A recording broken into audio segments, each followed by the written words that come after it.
बहुत बहुत स्वागत है दोस्तों आप सभी का। आज की ये वीडियो बहुत ज्यादा इंपॉर्टेंट होने वाली है क्लास 12th के पॉलिटिकल साइंस सब्जेक्ट के लिए।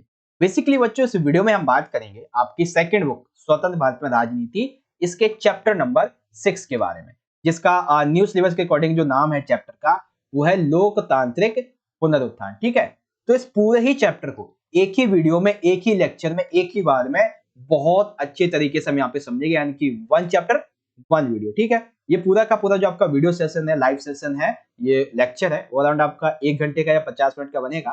तो कंप्लीट देख लीजिएगा, आपको पूरा का पूरा चैप्टर इजी वे में और बहुत ही आसान तरीके से यहाँ पे समझा दिया जाएगा। ठीक है, शुरुआत करें इस पूरे चैप्टर की बिना देरी करते हुए।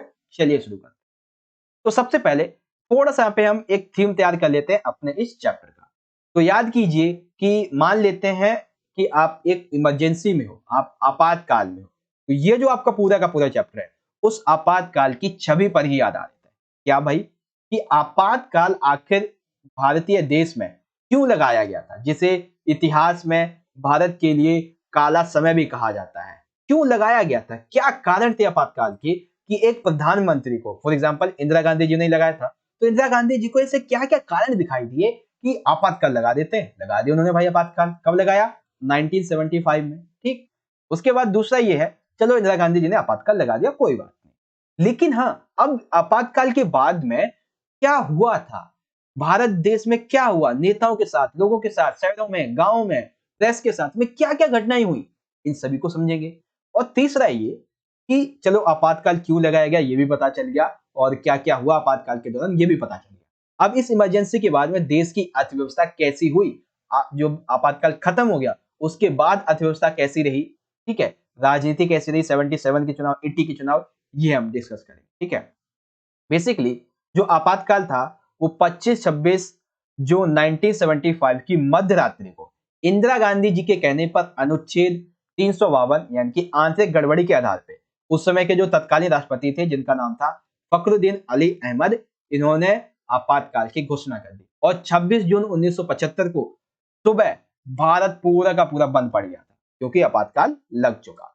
ठीक है, तो ये है पूरी कहानी। अब अपने दिमाग में ना आपने बहुत सारी मूवीज देखी होंगी जिसमें इंदिरा गांधी जी के बारे में और आपातकाल के बारे में दृश्य बताया जाता है, तो उस दृश्य को आप अपने दिमाग में रखिएगा, आपको पूरा का पूरा चैप्टर बहुत अच्छे तरीके से समझ आ जाएगा। ठीक है, सपोज करो कि आप एक आपातकाल वाली कंडीशन में हो, तो आपातकाल से पहले क्या हुआ, दौरान और बाद में क्या हुआ, इन चीजों को हम समझेंगे। ठीक है, देखिए, बेसिकली आपातकाल के संबंध में कुछ कुछ बातों को हम ऐसे समझ सकते हैं कि क्यों लगाया गया था, क्या कारण थे।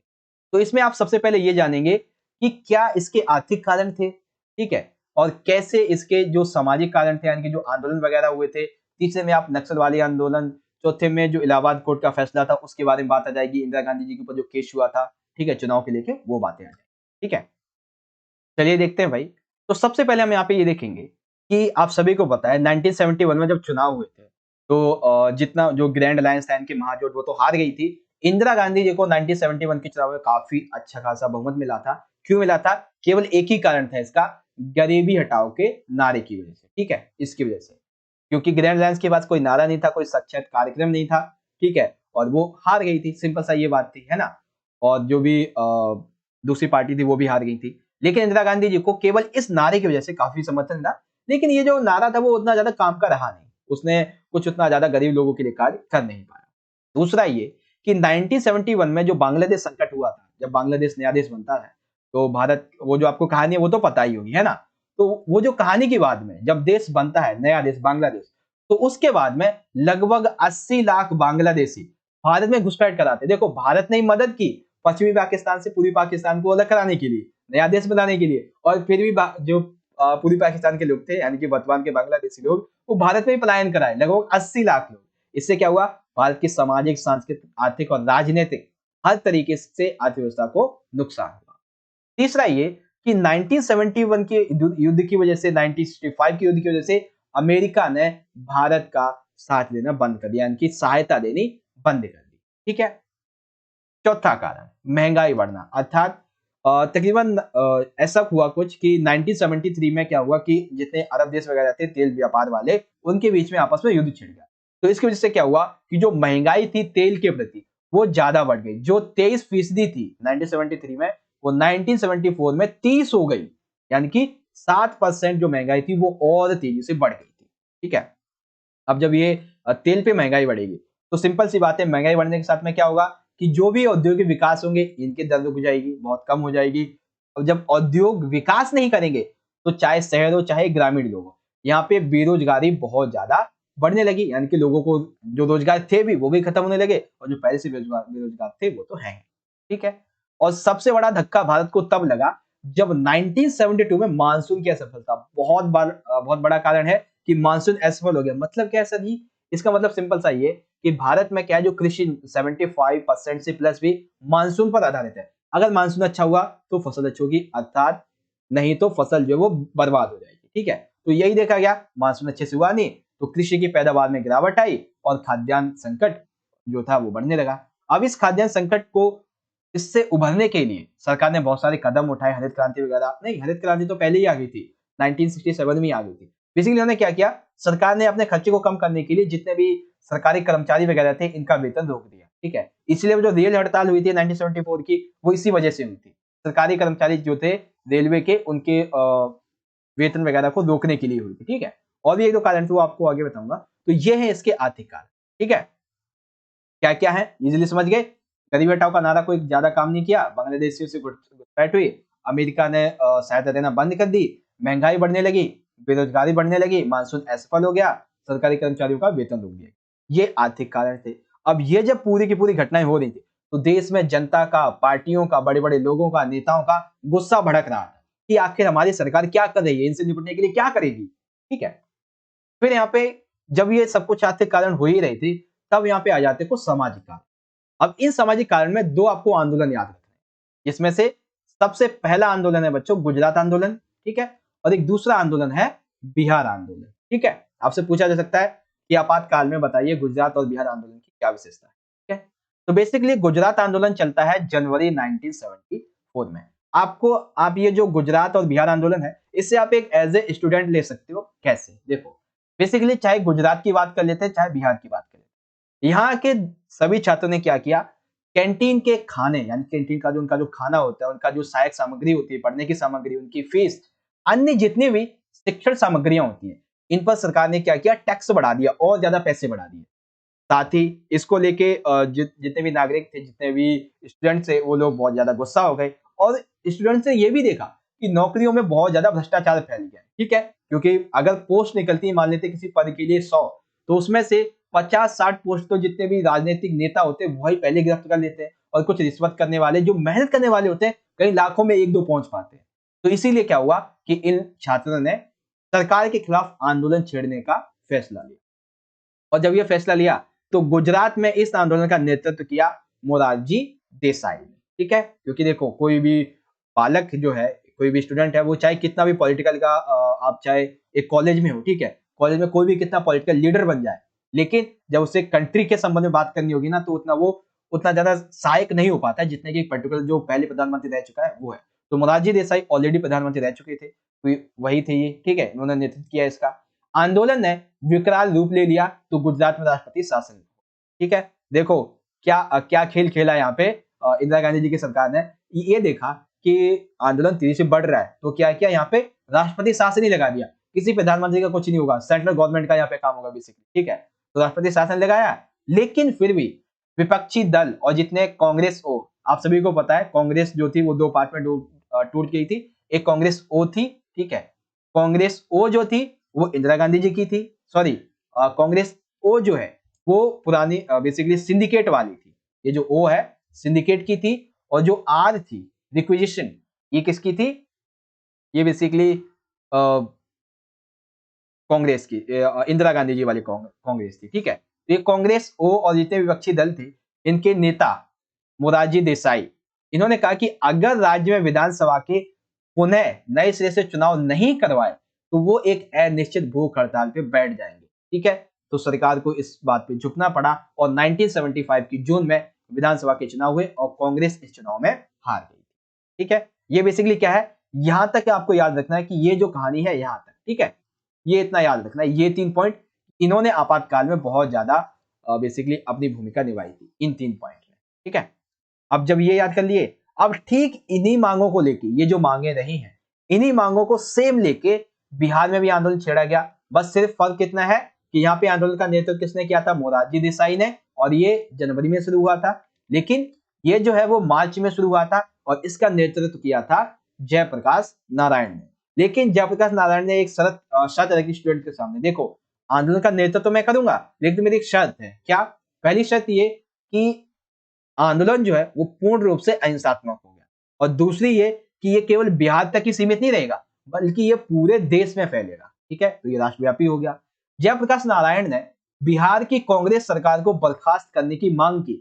ठीक है, जेपी नारायण ने क्या किया, कहा कि भाई देखो जो भी कांग्रेस है बिहार में इसे बर्खास्त करो और नए चुनाव करो। उन्होंने सामाजिक, आर्थिक, राजनीतिक दायरे में संपूर्ण क्रांति का आह्वान किया, ताकि उन्हीं के शब्दों में सच्चे लोकतंत्र की स्थापना की जा सके। अर्थात जेपी नारायण ने सामाजिक, आर्थिक, राजनीतिक दायरे के संबंध में संपूर्ण क्रांति की शुरुआत की। ठीक है, तो इससे क्या हुआ, इंदिरा गांधी जी को बिहार आंदोलन, गुजरात आंदोलन और वो जो आर्थिक कारक थे इनकी वजह से डर सताने लगा कि अगर ये और तेजी से बढ़े तो कहीं मेरी सरकार टूट ना जाए। ठीक है, ठीक, ये दो हो गए सामाजिक कारण। फिर यहाँ पे एक और सामाजिक कारण है, सामाजिक कारण कह लो या फिर दूसरे और कारण है। फॉर एग्जांपल संसद मार्च। बेसिकली मार्च 1975 में एक बहुत बड़ी रैली होती है, जिसका जो भी नेतृत्व था वो करते हैं जेपी नारायण। ठीक है, जेपी नारायण ने संसद मार्च कह लो या फिर रैली कह लो, 1975 के मार्च में बहुत बड़ी रैली, इसका नेतृत्व इन्होंने किया। बेसिकली इन्हें कांग्रेस की विपक्षी पार्टियां, फॉर एग्जांपल भारतीय जनसंघ, कांग्रेस ओ, भारतीय लोकदल, सोशलिस्ट पार्टी, इन सभी ने जेपी नारायण का समर्थन दिया, क्योंकि ये सभी पार्टियां चाहती थी कि कांग्रेस को सत्ता से हटाया जाए, जिससे इंदिरा गांधी जी को विपक्षी दलों की ताकत का आभास हो गया। जब मार्च निकाली गई, बहुत सारी विपक्षी पार्टियां एक साथ हो गई, तो इंदिरा गांधी जी को डर लग गया कि अगर अभी मैंने कुछ नहीं किया तो हो सकता है कि मुझे अपना पद छोड़ना पड़े। ठीक है, और जब ये संसद मार्च हो ही रही थी, मतलब संसद मार्च तो खैर 1975 में हुई, उससे पहले एक हड़ताल हुई थी, रेल हड़ताल। कौन से? 1974, जॉर्ज फर्नांडिस के नेतृत्व में। बेसिकली जॉर्ज फर्नांडिस के नेतृत्व में एक राष्ट्रीय समिति बनी थी। तो इस समिति ने रेलवे के कर्मचारियों की सेवा, उनके बोनस, इनसे जुड़ी मांगों को लेकर 1974 में एक हड़ताल कर दी। किसके खिलाफ? सरकार के खिलाफ। और कहा कि इनका बोनस और इनका जो रुका हुआ वेतन है वो इन्हें दिया जाए, लेकिन सरकार ऐसा कर नहीं रही थी। तो क्या हुआ, हड़ताल कर दी इन्होंने। सरकार ने हड़ताल को असंवैधानिक घोषित कर दिया। सरकार ने कहा ऐसे हड़ताल नहीं कर सकते तुम, ये असंवैधानिक है, और उनकी मांगों को स्वीकार भी नहीं किया। इस वजह से क्या हुआ, चाहे जो भी अन्य अन्य उद्योग, बेसिक जो भी रेलवे के कर्मचारी थे वो तो नाराज हुए सरकार से, बाकी अन्य जो कर्मचारी थे वो भी सरकार से और ज्यादा नाराज हुए। इसकी वजह से क्या हुआ कि और मजदूर वर्ग भी किसके खिलाफ हो गया? सरकार के खिलाफ। ठीक है, तो ये सारी चीजें थी। अब ये जब चीजें चली रही थी, तब इसमें एक आंदोलन शुरू हो गया, नक्सलवादी आंदोलन। अब जो नक्सलवादी आंदोलन था, ये बेसिकली चलाया गया था कहां पे? ये जो है एक सेकेंड, यहाँ पे पश्चिम बंगाल की बात हो रही है। ठीक है, देखो इस अवधि में, दैट मीन 1974-5 की बात हो रही है, तो संसदीय राजनीति में विश्वास ना रखने वाले कुछ मार्क्सवादी समूहों की सक्रियता बढ़ गई। यानी कि देखो, आप चाहो तो यहां से याद मत रखो, बस इतना याद रखो, यहां से याद रख लेना। ठीक है, यहां से कि 1967 में मार्क्सवादी कम्युनिस्ट पार्टी, मार्क्सवादी कम्युनिस्ट पार्टी यहाँ के लोगों के नेतृत्व में पश्चिम बंगाल का एक जिला था, दार्जिलिंग जिला। ठीक है, इस जिले का एक क्षेत्र है नक्सलवादी इलाका। तो इस इलाके से किसानों ने हिंसक विद्रोह करना शुरू कर दिया, जिसे नक्सलवादी आंदोलन के रूप में जाना गया। अब ये जो आंदोलन था, इसे 1969 में चारू मजूमदार के नेतृत्व में सीपीआई, मार्क्सवादी लेनिनवादी पार्टी का इन्होंने गठन किया। इस पार्टी ने क्रांति के लिए गुरिल्ला युद्ध की रणनीति अपनाई। ठीक है, देखो नक्सलवादी आंदोलन तो चल ही रहा था, इसका आंदोलन को ज्यादा विकराल रूप दिया चारू मजूमदार की पार्टी ने। ठीक है, नक्सलवादियों ने धनी भूस्वामियों से क्या किया? धनी भूस्वामी यानी कि जिनके पास बहुत ज्यादा पैसा था, बहुत ज्यादा उनके पास जमीनें थी, उनसे जमीनें छीन छीन कर जितने भी गरीब लोग थे, भूमिहीन लोग थे, उनको जमीनें देने शुरू कर दी, जिससे लोगों को, गरीब लोगों को जमीनें मिलने लगी। लेकिन अब देखो, मान लेते कि आपके पास 100 रुपए हैं और ये जो नक्सलवादी आए, आप उन्होंने कहा कि आप 80 रुपए रखो, 20 रुपए हमें दे दो, हम गरीबों को देंगे। आप दोगे? नहीं दोगे। इसलिए क्या हुआ, जितने भी अमीर लोग थे उनसे पैसा लेके गरीबों को दिया जाता, जमीन छीन छीन के, अमीरों से जो जमीनें थी वो छीन छीन के गरीबों को दी जाती थी। इससे अमीर वर्ग बहुत ज्यादा इस नक्सलवादी आंदोलन के खिलाफ हो गया। तकरीबन 9 राज्यों से 100 से भी अधिक पिछड़े आदिवासी जिलों में नक्सलवादी हिंसा जो थी वो अपना रूप दिखाने लगी थी। ठीक है, ये जो नक्सलवादी लोग थे, ये जो नक्सलवादी आंदोलन चला रहे थे, इन आंदोलन में बेसिकली ये जितने भी इलाके थे, जहां पे कितने राज्य हो गए, अब पहले केवल एक ही राज्य था, पश्चिम बंगाल का दार्जिलिंग जिले का एक इलाका नक्सलवादी इलाका, लेकिन धीरे धीरे करके वर्तमान में ये 9 राज्यों में भी और तेजी से होने लगी थी। ठीक है, ये नक्सलवादी जो थे, इनकी कुछ मांगे थी। सबसे पहली, इन इलाकों के लोगों को उपज में हिस्सा, पट्टे की सुनिश्चित अवधि और उचित मजदूरी जैसे बुनियाद हक दिए जाए। अर्थात नक्सलवादी कहते थे, ये किसान विद्रोह था बेसिकली, ये कहते थे कि जो भी हमारी उपज का हिस्सा होता है, हमारी पट्टे की यानी कि जो जमीन वगैरह होती है, उसकी एक अवधि सुनिश्चित कर दो और उचित मजदूरी मजदूरों को दी जाए, ये बताएगा। जबरन मजदूरी, अर्थात लोगों से जबरन मजदूरी ना करवाई जाए। बाहरी लोगों के द्वारा संसाधनों का, हमारे आसपास के खेत खलिहान, इनका दोहन नहीं किया जाना चाहिए। साथ ही सूदखोरों के द्वारा हमारा शोषण नहीं किया जाना चाहिए, यानी जो कर वगैरह लेते हैं उनके द्वारा हम लोगों का शोषण नहीं किया जाना चाहिए। तो ये सरकार को सुनिश्चित करना था। ये किसकी मांग थी? इन नक्सलवादियों की। ठीक है, तो आप एक चीज देखो, जो नक्सलवादी आंदोलन पहले एक इलाके में था, वो धीरे धीरे करके 9 राज्यों में फैल गया। तो सिंपल सी बात है, ऐसे मामले में इंदिरा गांधी जी की स्थिति बहुत ज्यादा खराब हो गई। ठीक है, और जब ये नक्सलवादी आंदोलन चल ही रहा था, संसदवाद चल ही रही थी, आर्थिक कारण हो ही रहे थे, गुजरात बिहार आंदोलन ये चल ही रहा था, इसी बीच में एक और तात्कालिक कारण आ गया। क्या कारण आ गया? कि भैया 1971 के चुनाव में इंदिरा गांधी जी ने रायबरेली की सीट से चुनाव जीता था। ठीक है, तो याद रखेंगे 1971 के चुनाव इंदिरा गांधी जी ने कहां से लड़े थे? रायबरेली की सीट से। ठीक है, और इसी सीट से दूसरे उम्मीदवार थे जो चुनाव लड़ रहे थे, वो हार गए थे, जिनका नाम था राजा नहीं, राजनारायण। ठीक है, उम्मीदवार का नाम राजनारायण। तो राजनारायण ने इलाहाबाद के हाई कोर्ट में, इलाहाबाद के हाई कोर्ट में इंदिरा गांधी जी के खिलाफ एक याचिका दायर कर दी। क्या याचिका दायर कर दी? कि इन्होंने चुनाव में धांधलीबाजी की है, इन्होंने चुनाव में ईवीएम मशीन का या फिर कुछ धड़ल्ले से वोट लिए हैं, ऐसा इसका मानना था राजनारायण का। इंदिरा गांधी जी ने ये जो 1971 के चुनाव ये सही से नहीं जीते। तो इसी को देखते हुए 12 जून 1975 को इलाहाबाद उच्च न्यायालय के न्यायाधीश थे, जिनका नाम था जगमोहन लाल सिन्हा। ठीक है, जगमोहन लाल सिन्हा। तो इन्होंने इंदिरा गांधी जी को कहा कि भाई 1971 के जो लोकसभा चुनाव थे वो हम असंवैधानिक घोषित करार करते। ठीक है, और फिर ठीक कुछ ही दिनों के बाद में 24 जून 1975 को, याद रखो ध्यान से, ये 24 जून की बात हो रही है, और 25 जून को आपातकाल लग गया था। ठीक है, 24 जून 1975 को सर्वोच्च न्यायालय ने उच्च न्यायालय के फैसले को स्थानादेश सुनाते हुए कहा कि अपील का निर्णय आने तक इंदिरा गांधी जी सांसद बनी रहेंगी, परंतु मंत्रिमंडल की बैठक में भाग नहीं। देखो, कई बच्चे कहेंगे सर ये कंफ्यूजन हो रहा है, दोबारा समझाओ, दोबारा समझा। बेसिकली 1971 के चुनाव होते हैं, रायबरेली की सीट से एक तो इंदिरा गांधी जी और एक राजनारायण, दो खड़े होते हैं। तो इंदिरा गांधी जी जाती हैं, राजनारायण ये आरोप लगाते हैं कि इन्होंने चुनाव में धांधलीबाजी की, तो वो इलाहाबाद के न्यायालय में जाके याचिका दायर करते हैं कि इन्होंने गलत किया है। ठीक है, तो 12 जून 1975 को इलाहाबाद का जो उच्च न्यायालय है, यानी कि बेसिकली इलाहाबाद का जो उच्च न्यायालय था, इसके न्यायाधीश का नाम था जगमोहन लाल सिन्हा। इन्होंने कहा कि 1971 के चुनाव हुए इसे हम असंवैधानिक घोषित करार करते हैं इस पर्टिकुलर एरिया के, और ये दोबारा चुनाव हुए। ठीक है, लेकिन इन्होंने क्या किया, ऊपर अपील कर दी। तो ऊपर अपील करते हुए 24 जून 1975 को सर्वोच्च न्यायालय ने उच्च न्यायालय के जो फैसले थे इसको टाला और कहा कि जब तक अपील जो है इसका निर्णय नहीं आ जाता पूरी तरीके से, तब तक इंदिरा गांधी जी संसद बनी रहेंगी, लेकिन सांसद जो बेसिकली सांसद बनी रहेंगी, परंतु मंत्रिमंडल की किसी बैठक में भाग नहीं लेंगे। आप एक चीज देखो, जो मंत्री है खुद प्रधानमंत्री देश का, उसी को अगर मंत्रिमंडल में भाग नहीं लेने दिया जाएगा तो देश का कार्य कैसे चलेगा? ठीक है, तो इसी को देखते हुए जब ये कार्य चल रहा था बेसिकली, हाँ ये तात्कालिक कारण था कि ये जो कोर्ट का फैसला आया कि इंदिरा गांधी जी सांसद तो बनी रहेंगी लेकिन बैठक में भाग नहीं ले पाएंगी, कोई नियम को लागू नहीं कर पाएंगे। ठीक है, और इसमें ये आया कि 25 जून 1975 को जेपी के नेतृत्व में इंदिरा गांधी के इस्तीफे की मांग को लेकर दिल्ली के रामलीला मैदान में राष्ट्रव्यापी सत्याग्रह की घोषणा की तथा इंदिरा गांधी के इस्तीफे की मांग की। जेपी ने सेना से, पुलिस से, सरकारी कर्मचारियों से आग्रह किया कि वे सरकार के अनैतिक और असंवैधानिक आदेशों का पालन ना करें। ठीक है, तो यहाँ पे क्या हुआ, एक तो देखो सर्वोच्च न्यायालय के न्यायाधीश ने कह दिया कि आप सांसद तो बन ही रहोगे, लेकिन आप किसी भी कानून को पारित नहीं कर सकते हो, किसी भी मंत्रिमंडल की बैठक में भाग नहीं लोगे। चलिए ठीक है, एक पॉइंट ये हो गया। दूसरा ये कि 25 जून 1975 को जेपी के नेतृत्व में एक बहुत बड़ी और रैली की गई, ठीक है, इंदिरा गांधी जी के इस्तीफे की मांग को लेके, कहां पे, दिल्ली के रामलीला मैदान में, ठीक है। तो यहाँ पे क्या हुआ कि इंदिरा गांधी जी के इस्तीफे की मांग हो गई। जेपी ने कहा कि भाई सेना, पुलिस, सरकारी कर्मचारियों, मैं तुमसे ये आग्रह करता हूं कि ये जो अलोकतांत्रिक सरकार है इसकी बातों को आप मत मानो, ठीक है। अब आप एक चीज थोड़ा सा ध्यान से समझिएगा, ठीक है।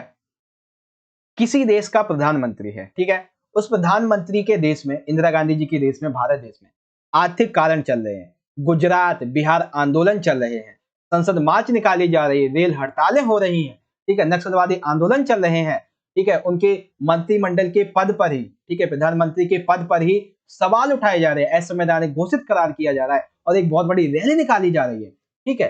तो क्या कोई देश का प्रधानमंत्री आपातकाल लगाएगा? देखो, हालांकि ये तो बात अलग है कि आपातकाल उन्होंने लगा दिया था और बाद में जब सबक मिला इसका तो एक संशोधन हुआ, उसमें बता दिया कि आपातकाल जो है वो आप ऐसे नहीं लगा सकते कि जो अंदरूनी गड़बड़ी है इसके आधार पे आपको पर्टिकुलर रीजन होना चाहिए, सशस्त्र विद्रोह वगैरह इसके आधार पे आप लगा सकते हो, ठीक है, ये तो आपातकाल का सबक है। लेकिन इंदिरा गांधी जी के टाइम पीरियड पे ये जो इतने पूरे के संकट चल रहे थे, इन संकटों को देखते हुए इंदिरा गांधी जी को लगा कि भाई अब मुझे अपना पद छोड़ना ही पड़ेगा।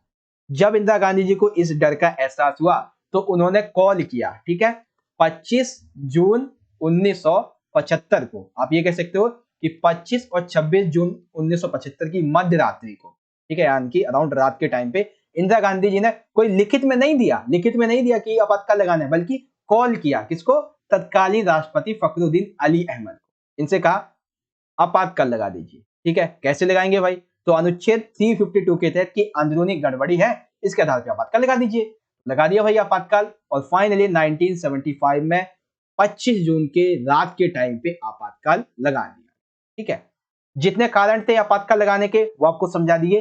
अब ये हम समझेंगे कि आपातकाल इंदिरा गांधी जी ने लगाया, हालांकि इंदिरा गांधी जी को इस्तीफा देने से अब वो बच गई क्योंकि आपातकाल लग गया, तो कोई भी कोई विद्रोह नहीं कर सकता, कोई घर से बाहर नहीं निकल सकता है, सारी चीजें थी, ठीक है। जो भी निकलेगा उसके साथ में जो भी नियम वगैरह होते हैं आपातकाल के वो किए निभाए जाएंगे, ठीक है, ये सारी चीजें थी। तो इसी को देखते हुए कि आपातकाल में अब आगे क्या होगा, आपातकाल की दुनिया कैसी रहेगी, आपातकाल में क्या होगा लोगों के साथ में, जनता के साथ में, प्रेस के साथ में, इन सारी चीजों को अब हम यहाँ पे समझेंगे, ठीक है। तो चलिए शुरू करें कि आपातकाल के बाद में क्या क्या होगा, यानी कि आपातकाल के बाद में नहीं, अभी तो दौरान में समझेंगे, बाद में तो बाद में आएगा, ठीक है। अगर आपका कोई भी क्वेरी, क्वेश्चन, डाउट वगैरह होता है तो आप हमें इंस्टाग्राम पे मैसेज कर सकते हैं, ठीक है, ये हमारी इंस्टाग्राम की आईडी है।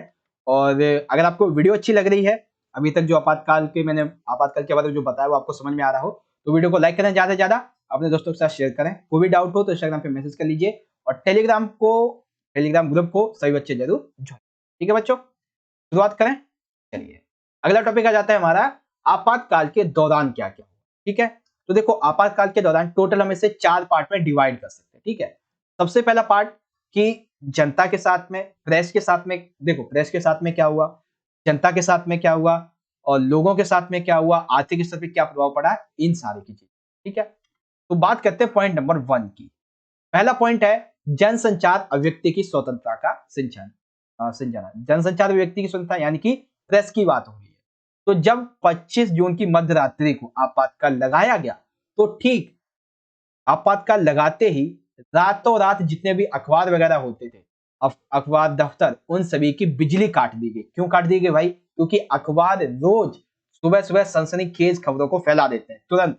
आपको एक सूचना पहुंचाने में डाक के द्वारा बहुत टाइम लग जाएगा, लेकिन एक खबर जो भी से ठीक मान लेते हैं और रात में घटी है 5-7 घंटे पहले, उसको फैलने में ज्यादा टाइम नहीं लगेगा। छपा, अखबार पहुंचे, फैल जाएगी। और वैसे भी आजकल तो सोशल मीडिया का जमाना है, ठीक है। तो वही बताया गया है कि रातों रात अखबार जो थे, अखबार दफ्तर, इनकी बिजली काट दी गई। क्यों भाई? ताकि ये सरकार के खिलाफ कल के अखबार में कुछ भी ना छाप सके, पहला पॉइंट।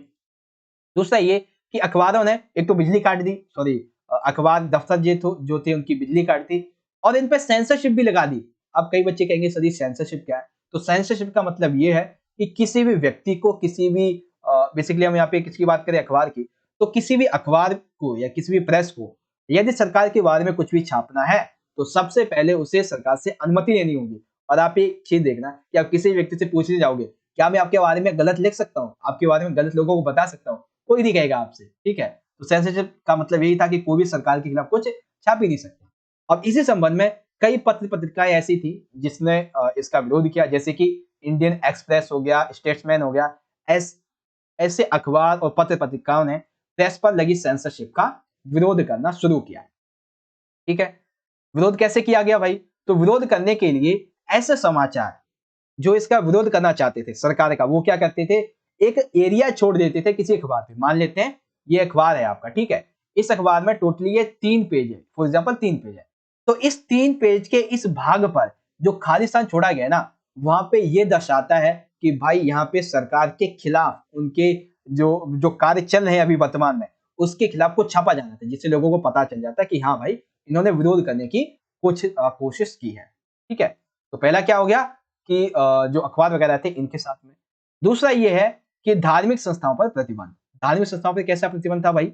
ये तो पहला हो गया, धार्मिक संस्थाओं पर प्रतिबंध। दूसरा है सांप्रदायिक गड़बड़ी की आशंका को आधार बनाकर सरकार ने सांप्रदायिक संस्था जैसे कि राष्ट्रीय स्वयंसेवक संघ, आरएसएस और जमात इस्लामी इस पर प्रतिबंध लगाया। कैसे भाई? देखो, जितने भी धार्मिक संस्थाएं थी, फॉर एग्जांपल यहाँ पे राष्ट्रीय स्वयंसेवक संघ यानी कि आरएसएस हो गया, जमात इस्लामी हो गया, इन सभी पे प्रतिबंध लगा दिए। क्यों भाई? क्योंकि ये आंतरिक गड़बड़ी फैला सकते हैं, लोगों को अपने खिलाफ अपने समर्थन में ला सकते हैं और सरकार के खिलाफ कुछ कार्य कर सकते हैं। इसीलिए कह दिया कि भाई तुम भी आपातकाल के दौरान कुछ नहीं करोगे, कुछ करोगे तो जेल में डाल दिए जाओगे। ठीक है, 2 कारण हो गए, अखबार की और धार्मिक संस्थाओं की बात। तीसरा कारण है यहाँ पे जनता के बारे में, अर्थात नागरिकों पर क्या-क्या अत्याचार हुए इसके बारे में। ठीक है, तो सबसे पहले नागरिकों पे अत्याचार ये हुआ कि जितने भी नागरिक वगैरह होते थे, उनको जबरन पकड़कर उनकी नसबंदी की जाने लगी। ठीक है, क्यों भाई नसबंदी क्यों की जाने लगी?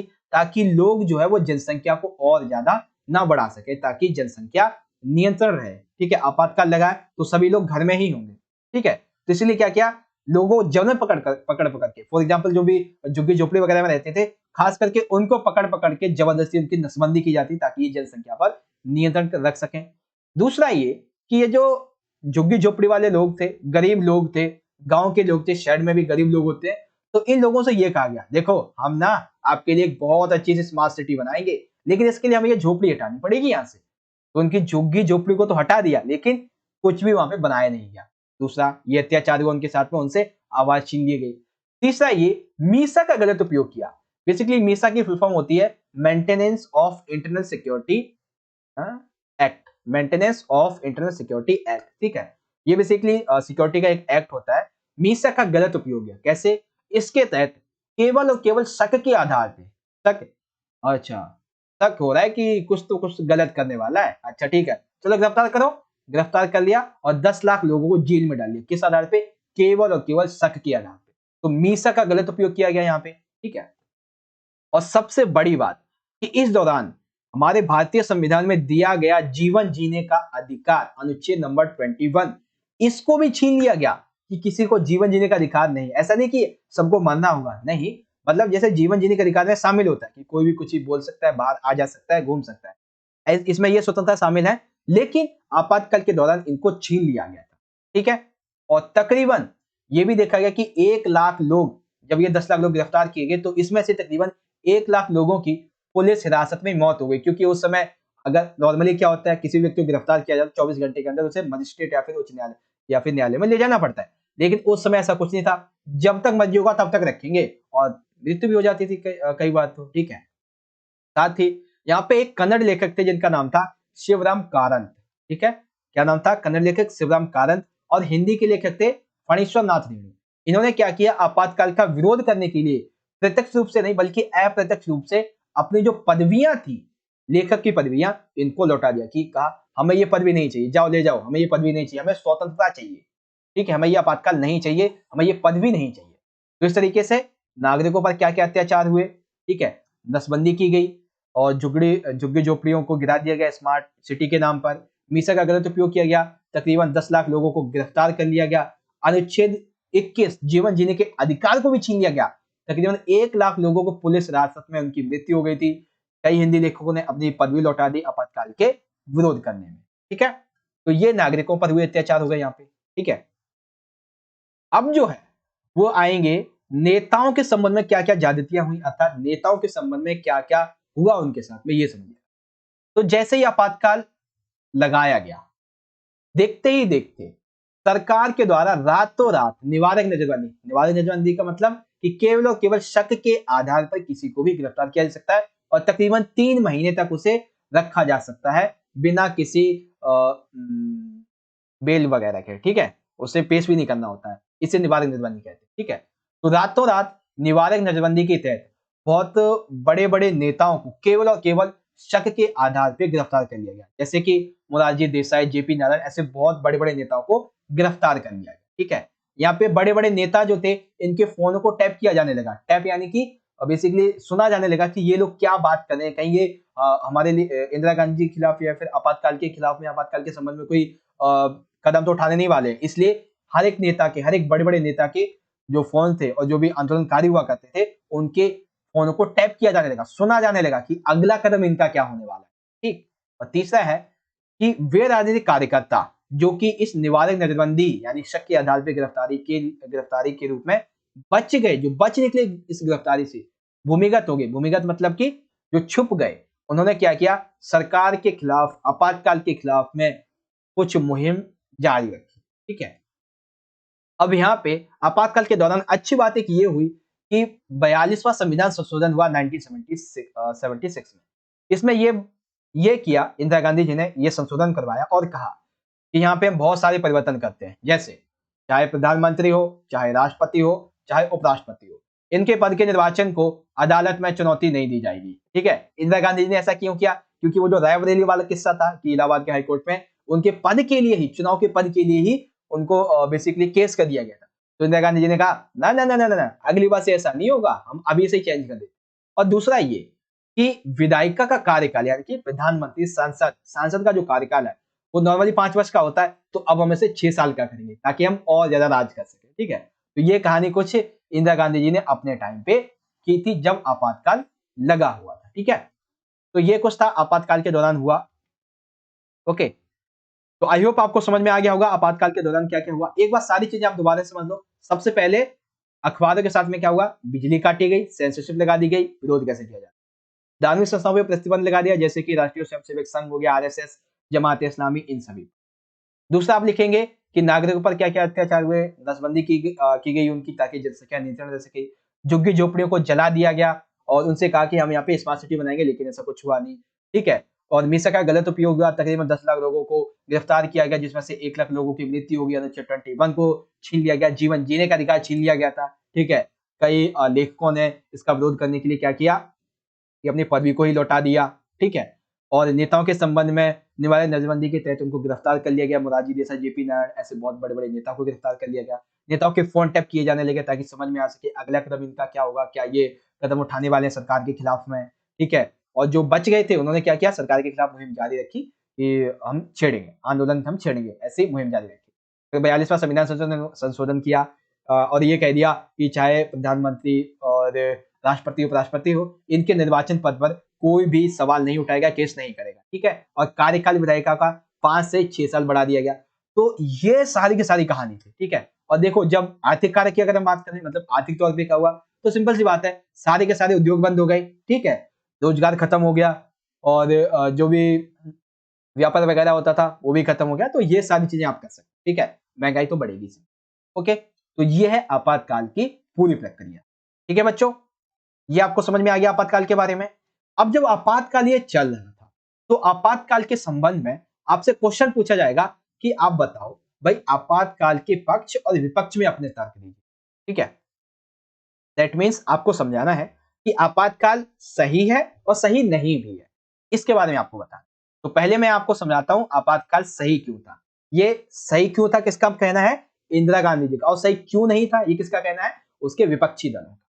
तो पहले लिखेंगे इंदिरा गांधी जी या फिर मान लीजिए सरकार का यह मानना था कि जैसे जैसे बार बार ये धरना प्रदर्शन किए जा रहे हैं, इससे सामूहिक कार्रवाई से लोकतंत्र बाधित होता है। आपने देखा था गुजरात बिहार आंदोलन, संसद मार्च, नक्सलवादी आंदोलन, रेल हड़ताल, और ये जितनी हड़तालें वगैरह हो रही थी, इससे इंदिरा गांधी जी का मानना था कि लोकतंत्र जो है वो बहुत ज्यादा बाधित हो रहा है, हम अपना काम सही से नहीं कर पा रहे हैं। दूसरा ये था कि विरोधियों के द्वारा गैर संसदीय राजनीति का सहारा लिया गया, इससे अचिंता पैदा हुई। अर्थात जितने भी हमारे विरोधी हैं, सरकार के जो विरोधी हैं, उन्होंने गैर संसदीय लोगों का सहारा लिया है, जो कि क्या कर रहे हैं, हमारे कार्यों में बाधा डाल रहे हैं। ठीक है, जिसकी वजह से लोग इससे नहीं पा रहे, लोग सही से काम नहीं कर पा रहे हैं। ठीक है, आगे सरकार कहती है कि सरकार के प्रगतिशील कार्यक्रमों में अड़चन पैदा की जा रही है तथा विकास पथ को छोड़कर कानूनी व्यवस्था इधर लगा दी। अर्थात देखो, सरकार कार्य कर रही थी अपने देश को और ज्यादा विकसित करने के लिए, लोगों को और ज्यादा फायदा पहुंचाने के लिए, लेकिन ये जितने आंदोलन हुए, ये जो सामाजिक आर्थिक राजनीतिक कारण थे, इसकी वजह से क्या करना पड़ रहा है, हमें अपने पूरा का पूरा जो कानूनी फोर्स है, जो हमारी पुलिस है, उसे यहाँ पे लगानी पड़ रही है। इससे हम अपना काम नहीं कर पा रहे हैं, इससे अड़चन पैदा हो रही है, देश का विकास रुक रहा है, ऐसा मानना था। चौथा ये कि भारत की एकता के विरुद्ध अंतरराष्ट्रीय साजिश की जा रही है। ठीक है, जितने आंदोलन वगैरह हुए थे, सरकार का मानना ये था कि इसमें कुछ विदेश के लोग जो हैं और विदेशी लोग या फिर विदेशी देश जो है, वो इसमें अपना हाथ दे रहे हैं। ठीक है, ताकि यहाँ की सरकार गिरे। और पांचवा ये कि इंदिरा गांधी जी के द्वारा आपातकाल लागू करने के कदम का भारतीय कम्युनिस्ट पार्टी ने समर्थन दिया था। ठीक है, सीपीआई ने समर्थन भी दिया था। ठीक है, तो यह आपातकाल के पक्ष में था। ठीक है, ये केवल सरकार और जो भी इंदिरा गांधी जी हैं, इनका मानना है। लेकिन उन लोगों का क्या मानना है जो ये कहते हैं कि भाई नहीं, ये गलत है, आपातकाल सही नहीं है।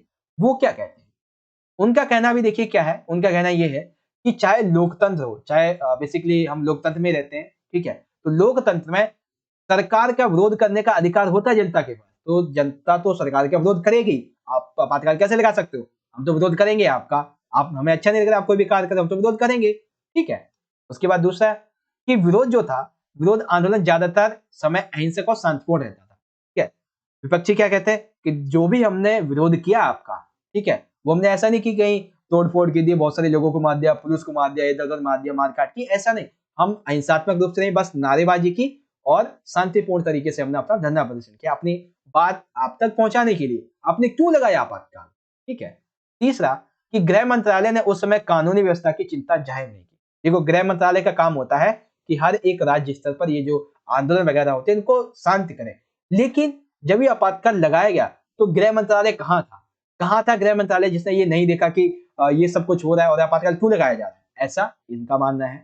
फिर चौथा ये था कि संवैधानिक प्रावधानों का दुरुपयोग निजी स्वार्थ हेतु किया गया। अर्थात जो संविधान था, इसके जितने भी प्रावधान थे, इनका उपयोग केवल और केवल अंदरूनी मतलब जो सरकार थी उसने अपने उपयोग के लिए किया। जैसे कि अनुच्छेद 352 कि अंदरूनी गड़बड़ी, ये एक शब्द था जिसको उन्होंने बता दिया कि भाई इस आधार पे हम आपातकाल लगा सकते हैं। ठीक है, और पांचवा ये कि विपक्ष का सबसे बड़ा कहना ये है कि खतरा जो भी हम कर रहे थे, इसको देश को नहीं था, देश की एकता को नहीं था, देश के लोगों को नहीं था, बल्कि सरकार को था। सरकार को ये डर था कि कहीं हमारी सरकार ना गिर जाए, इसीलिए सरकार ने हमसे डर के, जनता से डरकर आपातकाल लगाया।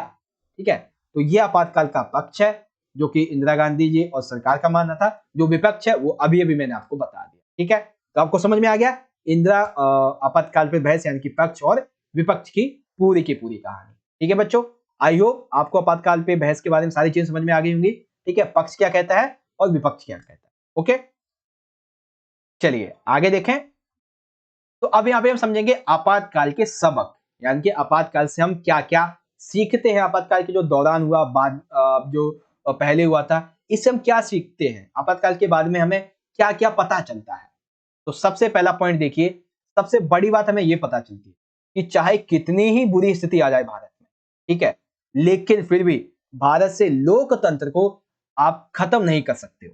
ठीक है, बहुत ही कठिन है ये सब करना। क्यों? क्योंकि आपातकाल के दौरान भारतीय लोकतंत्र की ताकत और कमजोरियां, ये दोनों ही उजागर हुई थी। ठीक है, लोकतंत्र की कमजोरी भी और ताकत भी। लेकिन जैसे ही आपातकाल खत्म हुआ, लोकतंत्र फिर से मजबूत हो गया। ऐसा नहीं कि आपातकाल लगा लोकतंत्र खत्म हो गया, नहीं, लोकतंत्र फिर से मजबूत हुआ, बल्कि इस बार और ज्यादा मजबूत हुआ, पहले से और ज्यादा मजबूत हुआ। तो क्या मान सकते हैं कि भाई लोकतंत्र को भारत से हटा पाना, खत्म कर पाना बहुत मुश्किल है। दूसरा ये कि संविधान के आपातकाल के प्रावधान, यानी कि संविधान में आपातकाल के लिए एक प्रावधान है कि आंतरिक अशांति के आधार पर, ठीक है, तो इसी का दुरुपयोग करते हुए इंदिरा गांधी जी ने आपातकाल लगाया था। तो सबक ये रहा कि यहाँ पे इस शब्द के स्थान पे एक नया शब्द जोड़ा गया जिसे कहते हैं सशस्त्र विद्रोह। अर्थात जब तक देश में सशस्त्र विद्रोह ना हो या किसी दूसरे देश से भारत में सशस्त्र विद्रोह ना हो तब तक आप आपातकाल नहीं लगा सकते। और यह भी बताया गया कि यदि आपातकाल लगाना है तो ऐसा नहीं कि फॉर्म पे कर दिया आपातकाल लगा दोगे, नहीं, आपको आपातकाल की एक प्रॉपर इंफॉर्मेशन देनी होगी। कहां पे? मंत्रिपरिषद में, ठीक है। और साथ ही ये आपको राष्ट्रपति को लिखित में देना होगा, तब राष्ट्रपति उसको साइन करेगा, ताकि भविष्य में अगर कोई इस चीज की जांच करे तो उसके पास एविडेंस रहे, ठीक है। क्योंकि 1975 के आपातकाल का हमारे पास कोई एविडेंस नहीं है कि कैसे आपातकाल लगाया गया ये, ठीक है। तो ये सारी चीजें। साथ ही तीसरा सबक ये है बच्चों कि आपातकाल के दौरान हम सभी ने देखा कि अनुच्छेद 321 जीवन जीने के अधिकार तक को छीन लिया गया। बाकी जो मौलिक अधिकार थे वो तो छीन ही लिए, जीवन जीने के अधिकार अनुच्छेद 21 इसको भी छीन लिया।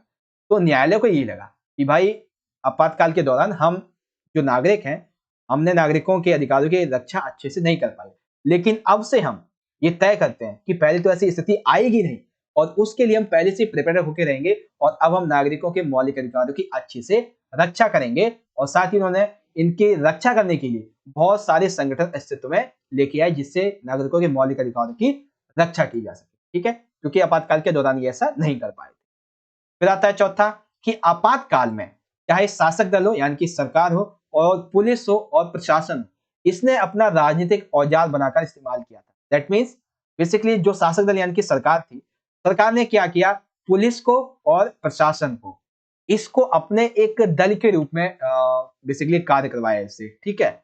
और ये संस्थाएं स्वतंत्र रूप से कार्य नहीं कर पाई थी, कब? आपातकाल के दौरान। तो ये सबक लिया गया कि आगे से ये जितने भी पुलिस प्रशासन है इसको कोई भी अपने अंडर में नहीं ले पाएगा, पर्टिकुलर पूरी तरीके से दुरुपयोग नहीं कर पाएगा।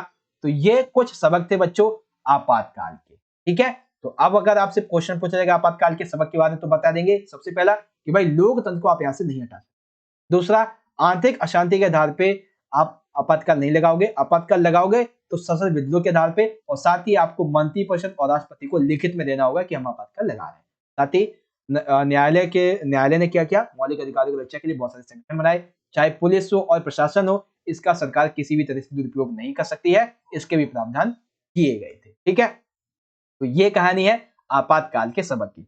तो एक बार आप सभी ना मुझे एक बार कमेंट में बताओ, ठीक है, सभी बच्चे एक बार मुझे कमेंट में बताएं कि जो मैं आपको समझा रहा हूं इतना अच्छे तरीके से, क्या आपको सारी चीजें समझ में आ रही है या नहीं? अगर समझ में आ रही है तो कमेंट में बताओ यस सर समझ में आ रहा है, ठीक है, ताकि मुझे भी तो पता चले कि इतनी मेहनत करके मैं आपके लिए जो पूरा का पूरा आपको इन्फॉर्मेशन प्रोवाइड करवा रहा हूँ, जो आपको मैं समझा रहा हूँ, क्या वो आपको समझ में आ भी रहा है या नहीं, ठीक है। आप एक बार कमेंट बॉक्स में सभी बच्चे जरूर बताएं, ठीक है। तो अभी तक हमने क्या देखा है कि आपातकाल के कारण, दौरान और उसके पक्ष विपक्ष और सबक के बारे में, ठीक है। अब हम बात करेंगे आपातकाल की राजनीति के बारे में, ठीक है, लेकिन राजनीति से पहले एक आयोग बनता है आपातकाल के कारणों की जांच करने के लिए, शाह आयोग, ठीक है। क्या था भाई ये आयोग, इसको समझेंगे। बेसिकली ये आयोग कुछ इस तरीके से होता है कि आपातकाल की जांच करने के लिए कि आपातकाल वाकई में सही कारणों की वजह से लगाया गया था या नहीं लगाया था, तो इसकी जांच करने के लिए जनता पार्टी की सरकार के द्वारा 1977 में सर्वोच्च न्यायालय के पूर्व मुख्य न्यायाधीश जिनका नाम था जे.सी. शाह, ठीक है, पूर्व न्यायाधीश यानी कि जो उससे पहले के न्यायाधीश थे जे.सी. शाह, इनकी अध्यक्षता में एक आयोग बनाया गया जिसको बोलते हैं शाह जांच आयोग। क्या बोलते हैं? शाह जांच आयोग। किसके द्वारा बनाया गया था? और ये बेसिकली जनता पार्टी की सरकार के द्वारा 1977 में।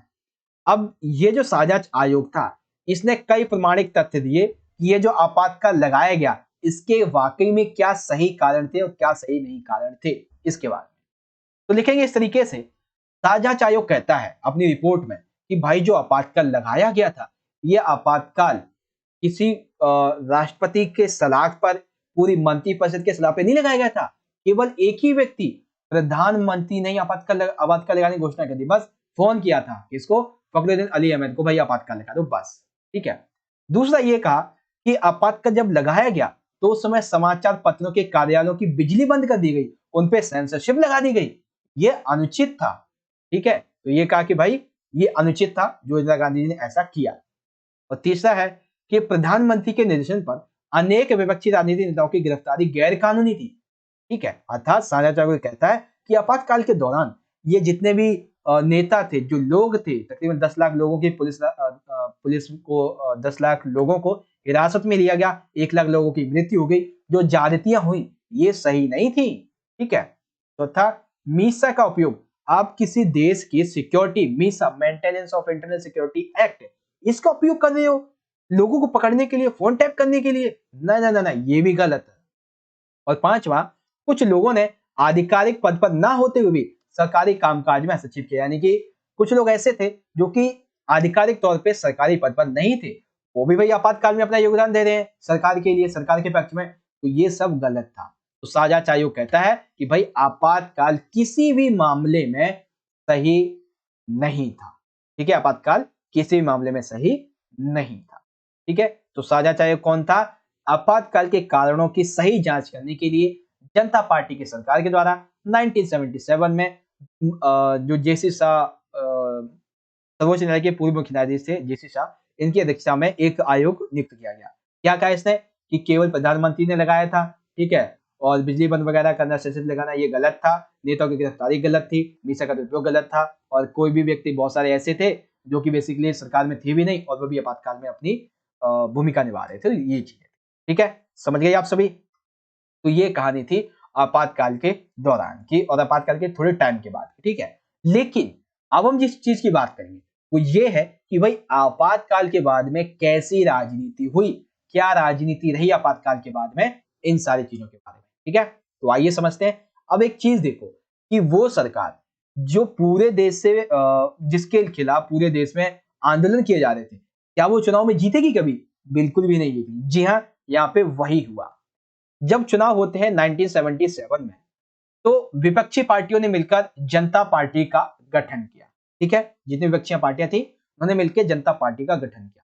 कांग्रेस के नेता जिनका नाम था बाबू जगजीवन राम, इन्होंने कांग्रेस फॉर डेमोक्रेसी एक दल का गठन किया, जिसके बाद ये जनता पार्टी में शामिल हो गया। ठीक है, ध्यान से समझते चलिएगा कि देखो अभी चुनाव हुए नहीं है, चुनाव होने से पहले की तैयारी है ये बेसिकली, कि जनवरी 1977 में कांग्रेस के खिलाफ जितनी भी विपक्षी पार्टियां थी, इन्होंने जनता पार्टी का गठन किया। इस जनता पार्टी में बाबू जगजीवन राम की कांग्रेसी नेता की जो एक दल था, कांग्रेस फॉर डेमोक्रेसी दल, ये भी जनता पार्टी में शामिल हो गया। ठीक है, जनता पार्टी को सफलता इसलिए मिली क्योंकि जनता पार्टी ने आपातकाल की ज्यादतियां, यानी कि आपातकाल के दौरान प्रेस पर, नागरिकों पर, धार्मिक संस्थाओं पर, नेताओं पर, लोगों पर ये जो अत्याचार हुए थे, इनको मुद्दा बनाया और चुनावों पर जनमत संग्रह एकत्र किया। ठीक है, और जब ये चुनाव हुए तो भारत की आजादी के पश्चात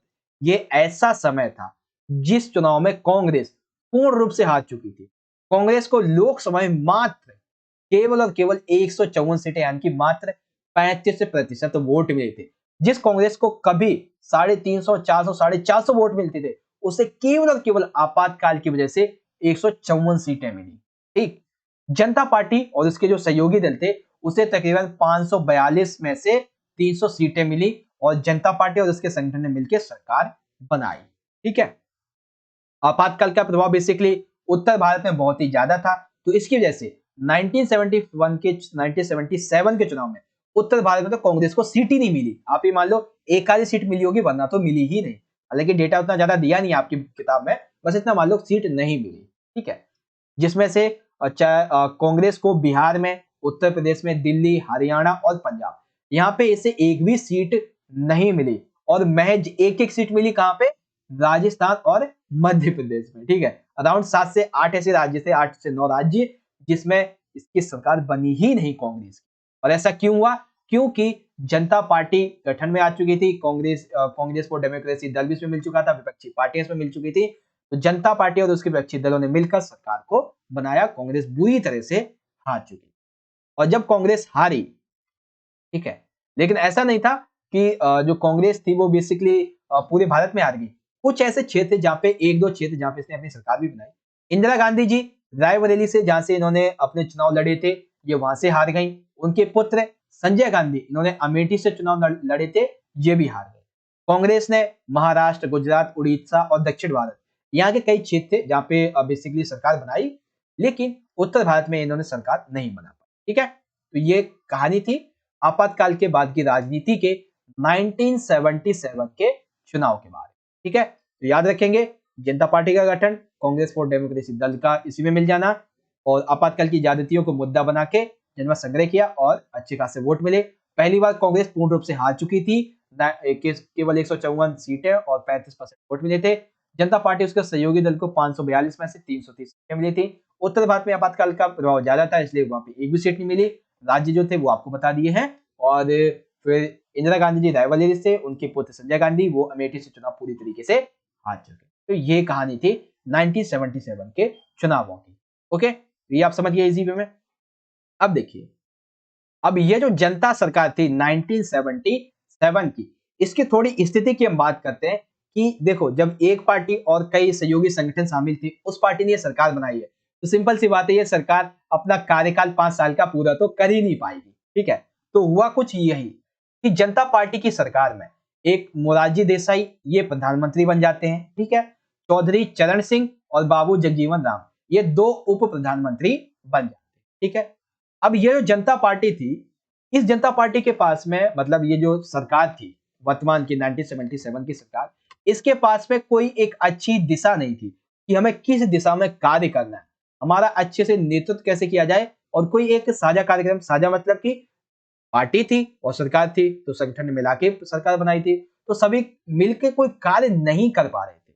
और इसी को देखते हुए धीरे धीरे करके इस पार्टी की दिशा, नेतृत्व और साझे कार्यक्रम ना होने की वजह से ये पार्टी बिखर गई और मोरारजी देसाई की नेतृत्व वाली जो सरकार थी वो मात्र 1.5 साल चली, यानी कि 18 महीने तक ही चली। और 18 महीने के बाद में इस पार्टी ने अपना बहुमत खो दिया। और जब बहुमत खोया तो कांग्रेस पार्टी के समर्थन से यहाँ पे दूसरी सरकार बनी चौधरी चरण सिंह की पूर्ण रूप से। लेकिन कांग्रेस ने देखा कि एक काम करते हैं, इसको हटा देते हैं, हम लड़ते हैं अब चुनाव। तो 1980 में ने अपना समर्थन वापस ले लिया, तकरीबन 4 से 5 महीने में कांग्रेस ने, और फिर से चुनाव करवाए। और जब ये चुनाव हुए तो फिर से वही जो एक कांग्रेस प्रणाली चली आ रही थी, ठीक है, वही प्रणाली फिर से आ गई कि 1980 के जनवरी में लोकसभा के चुनाव हुए और जनता पार्टी चुनाव हार जाती है। और जनता पार्टी जब चुनाव हारती है तो कांग्रेस ने फिर से वही कहानी आ गई कि 353 सीटें हासिल की और विरोधियों को करारी शिकस्त दी और पूरी तरीके से कांग्रेस सत्ता में मजबूत हो गई। ठीक है, तो ये कहानी थी आपातकाल के बाद की राजनीति के बारे में। ठीक है, आई होप आपको ये पूरा का पूरा कॉन्सेप्ट यहाँ पे क्लियर हो चुका होगा कि जनता सरकार कैसे पहले आती है राजनीति में, कैसे टूटती है और कांग्रेस प्रणाली कैसे फिर से पुनर्स्थापित हो जाती है। ठीक है बच्चों, तो कंप्लीटली आपको ये समझ में आ गया। तो यहीं पे हमारा ये चैप्टर एंड हो जाता है। ठीक है, तो बेसिकली यही था आज का हमारा टॉपिक, चैप्टर नंबर हमारा जो 6 था इसके बाद। ठीक है, बेसिकली एक बार आप सभी बच्चे कमेंट करके बताओ कि क्या मुझे एक बार फिर से ये जो पूरा का पूरा हमारा चैप्टर है इसका 5-7 मिनट में एक बार रिवीजन कर लिया जाए, ताकि आपका रिवीजन हो जाए अच्छे से। चलिए एक बार रिवीजन आपको करवा ही देते हैं। तो सबसे पहले हमने क्या जाना कि आपातकाल की पृष्ठभूमि, यानी कि आपातकाल के क्या कारण थे। ठीक है, जिसमें आर्थिक कारण में गरीबी हटाओ का नारा, बांग्लादेश संकट, अमेरिका का मदद ना देना, महंगाई का बढ़ना, बेरोजगारी बढ़ना, मानसून की असफलता और बहुत सारी चीजें, इन सभी को हमने डिस्कस किया था। फिर यहाँ पे आए थे सामाजिक कारण, जिसमें गुजरात आंदोलन की बात की थी, छात्र आंदोलन जिसमें मोरारजी देसाई जो थे इन्होंने नेतृत्व किया था इसके बारे में। ठीक है, गुजरात आंदोलन की मांगों को लेकर ही जो बिहार आंदोलन था ये भी किया गया था, जेपी नायडू ने नेतृत्व किया। इन्होंने शर्त रखी कि बिहार में नहीं रहेगा, ये देशव्यापी होने वाला है और अहिंसात्मक रहेगा, हिंसा नहीं करेगा। ठीक है, और जब ये चल ही रहा था तो यहाँ पे संसद मार्च आ गई 1975 में जेपी नारायण के नेतृत्व। ठीक है, और रेल हड़ताल जॉर्ज फर्नांडिस के नेतृत्व में शुरू हुई 1974 में। और जब ये हड़ताल वगैरह चली रही थी तो यहाँ पे एक नक्सलवादी आंदोलन चल गया, कहाँ पे, पश्चिम बंगाल में। और पश्चिम बंगाल के अलावा ये फिर 9 राज्यों में और फैल गया। इनकी कई सारी मांगे भी थी, ये हमने डिस्कस किया था। उसके बाद में यहाँ पे तात्कालिक कारण क्या था, वो जो चुनाव हुए थे और हार गई थी, मतलब इंदिरा गांधी जीती थी, उसके उम्मीदवार थे राजनारायण, ये हार गए थे तो केस कर दिया, उसी केस के बारे में यहाँ पे बताना था। ठीक है, फिर 25 जून 1975 की जो हड़ताल थी, एक राष्ट्रव्यापी सत्याग्रह घोषणा थी, इसके बारे में बताना था और ये सारी चीजें आपको लिखनी थी। और फाइनली फिर 24 जून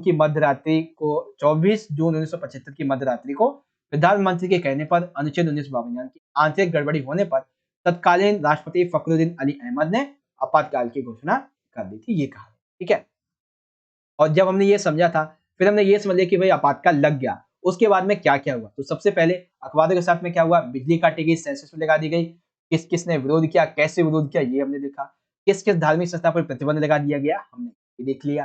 फिर हमने देखा कि भाई नागरिकों पर कैसे-कैसे अत्याचार हुए, नसबंदी, झुग्गी-झोपड़ी को जला देना, स्मार्ट सिटी के नाम पर, वीज़ा का गलत उपयोग, 10 लाख लोगों को गिरफ्तार करना, 1 लाख लोगों की पुलिस हिरासत में मौत हो जाना, आर्टिकल 21 यानी कि जीवन जीने के अधिकार को छीन लेना, ठीक है? कई लेखकों ने इसका विरोध किया, ये कहानी यहाँ पे आ जाती है, ठीक है? फिर यहाँ पे आगे जो है वो आता है आपातकाल के दौरान क्या-क्या हुआ था, ठीक है? जिसमें नेताओं से संबंधित ज्यादतियाँ थी और फिर 42वां संविधान संशोधन होता है 1976 का, तो ये सारी चीज़ें हमने डिस्कस की थी, ठीक है? और ये तो हो गया दौरान के बारे में। फिर जब आपातकाल होता है, तो इसके पक्ष और विपक्ष में क्या-क्या तर्क दिए जाते हैं? एक तो इंदिरा गांधी जी और उनकी सरकार का क्या कहना था, इसके पक्ष में जो इसे अच्छा बताते हैं और वे लोग जो इसके विपक्ष में थे, वो क्या-क्या कहते हैं इसके बारे में, ये हमने डिस्कस कर लिया था, ठीक है? और उसके बाद में फिर आपातकाल से क्या सबक लिए हमने? तो एक तो लोकतंत्र यहाँ से आप हटा नहीं सकते हो, आंतरिक शांति के आधार पे आप आपातकाल नहीं लगा सकते, बल्कि सशस्त्र विरोध के आधार पे लगाओगे और लगाना भी है तो आपको मंत्रिपरिषद और राष्ट्रपति को लिखित में देना पड़ेगा, ठीक है? न्यायपालिका ने कहा कि अब हम मौलिक अधिकारों की रक्षा बहुत अच्छे से करेंगे। कोई भी शासक दल जो है वो पुलिस को और प्रशासन को अपने जेब की कठपुतली नहीं समझेगा और उसका इस्तेमाल अपने तरीके से नहीं कर पाएगा, ये बताया गया, ठीक है? फिर यहाँ पे शाह आयोग का गठन क्यों किया गया? इसने ये बताया कि भाई आपातकाल क्यों गलत था और जो ज्यादतियां हुई वो क्यों गलत थी। ये सारी चीजें साजाच आयोग ने बताया कि आपातकाल की लगाने के जो कारण थे इसकी जांच करने के लिए, ठीक है। फिर यहाँ पे अगला पॉइंट आ गया था बेसिकली आपातकाल के बाद की राजनीति जिसमें जब 1977 के चुनाव होते हैं, ठीक है, तो जनता पार्टी और उसके सहयोगी संगठन जीत जाते हैं और इंदिरा गांधी की जो कांग्रेस होती है वो बुरी तरीके से इसमें हार जाती है।